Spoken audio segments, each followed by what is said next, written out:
Nous allons maintenant décrire le quartz et les feldspaths observés au microscope polarisant. Le quartz, minéral de formule SiO2, est un tectosilicate, ce qui lui confère une grande résistance à l'érosion, cristallise dans le système hexagonal. On peut donc le reconnaître à l'œil nu par ce critère. Minéral inaltérable, il apparaîtra parfaitement incolore en LPNA. On aura l'impression dans les granites, puisque nous allons commencer par les granites, de voir des sortes de petites pièces de puzzle imbriquées les unes dans les autres. Il cristallise en dernier dans les granites, alors que dans des roches comme les rhyolites, il pourra avoir un aspect hexagonal, c'est-à-dire apparaître automorphe. Le quartz possède en LPA des teintes de premier ordre, blancs ou gris, et une extinction roulante qu'on ne pourra pas voir sur les photos, bien entendu, puisqu'il faudrait faire tourner la platine. Typiquement, dans une lame de granit, le quartz apparaîtra comme ceci, ces petites pièces blanches accolées les unes aux autres, petites plus ou moins grosses d'ailleurs, et à part quelques impuretés ou éventuellement des présences de petites bulles ou de la colle de la préparation, dans tous les cas, il est totalement limpide. Les feldspaths, au contraire, qui sont aussi des tectosilicates, sont altérables et sont souvent altérés, ce qui leur donne un aspect sale qui fait qu'on ne peut pas tout à fait les confondre avec le quartz, sauf si ils ne sont absolument pas altérés et que la forme peut nous permettre de les confondre. Ils ont plutôt une forme de prisme ou une forme tabulaire. En LPNA, donc tout ceci, en LPA, ils auront des teintes du premier ordre, comme le quartz, blanc-gris, et nous allons rappeler la distinction qui existe entre les feldspaths plagioclases et ensuite les feldspaths alcalins, dont on parlera plus tard.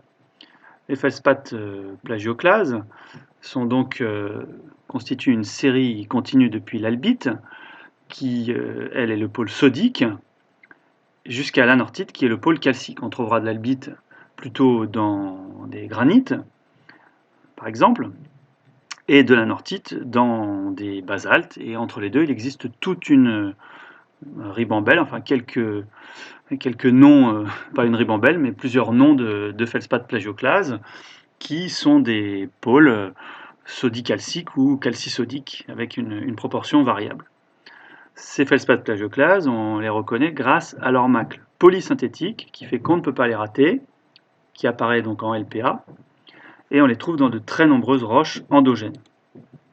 Voici ici, en lumière polarisée analysée, un feldspath avec plagioclase avec une macle polysynthétique, qui ici nous donne cet aspect de code-barre.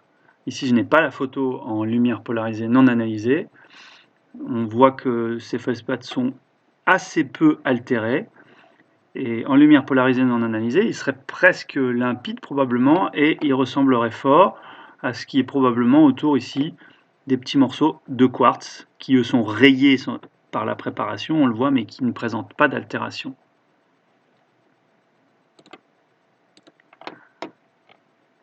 Les feldspaths alcalins, ce sont de nouveau l'albite qui en fait partie, qui appartient à la fois au feldspath plagioclase et au feldspath alcalin, et l'orthose qui est le pôle potassique Kl et Si3O8. Ceux-là, ils ont aussi des altérations fréquentes qui sont responsables de leur aspect sale en LPNA, avec deux types d'altérations.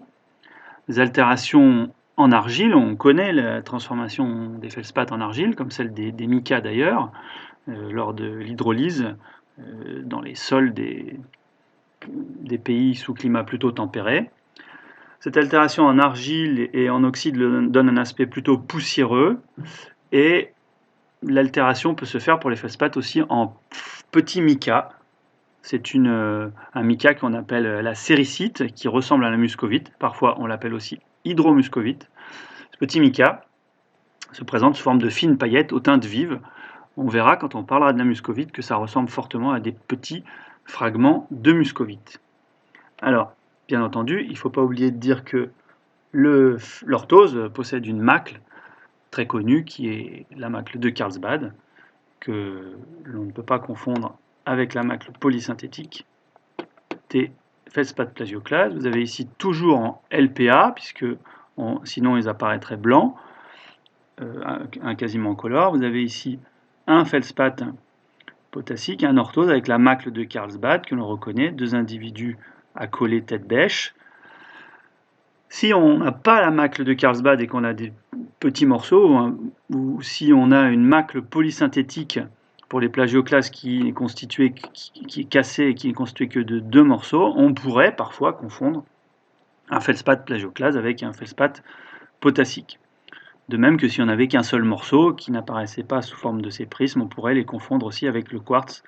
On voit sur cette lame ici en blanc et en noir des morceaux, fameux morceaux de puzzle que l'on observe dans les quartz.